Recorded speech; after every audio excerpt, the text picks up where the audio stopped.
I'm Dan O'Day, and that is Jim Johnson from the Accents class.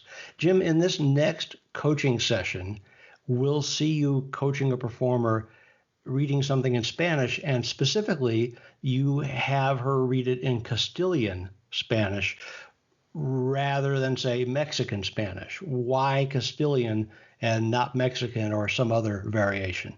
Well, it's because we're trying to develop a skill set. So, for example, the major intonation element of a Mexican accent has some of the qualities that we worked on with the Northern Irish accent. And so I'm working specifically in this, for example, on the more Castilian Spanish sort of plucking intonation, because there's an element of that that then leads them into a new skill set that we hadn't hit on until up to this point. There's a great scream always fighting its way up. I have to smother it and shove it back down. I have to suffocate it. They've taken my dead ones and I have to be silent. Today, more than ever, today, I'm left absolutely alone. Cool. There's just a hint of the Mexican intonation, yeah? And just a hint of a heaviness, just a hint of the heaviness to it. That Okay. So it especially started up with see nothing.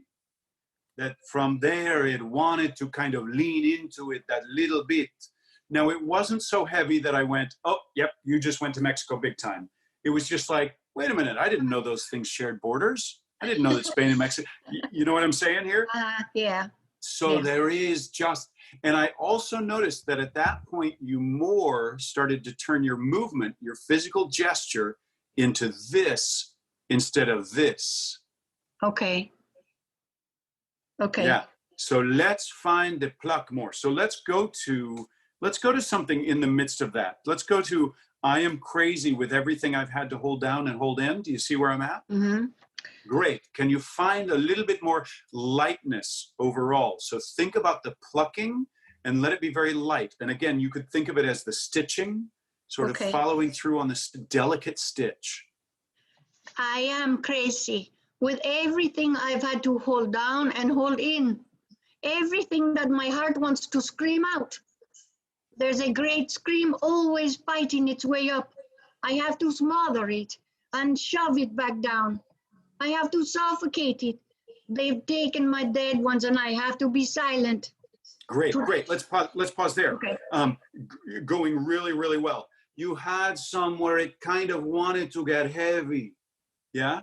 And it's just about keeping the slight lightness to it. Just even in those moments when you feel like you're sort of giving in to the emotion here, how can you keep this lightness to it? Okay. There's a great scream, always fight. Let's go. I have to smother it and shove it back down. I have to smother it and shove it back down. I have to suffocate it. They've taken my dead ones and I have to be silent. Today, more than ever, today, I am left absolutely alone. There you go. I think, yes, that today, more than ever, I think I have to be, or today I'm left absolutely alone. Yes, that little bit more of a levity to it made a huge difference on it.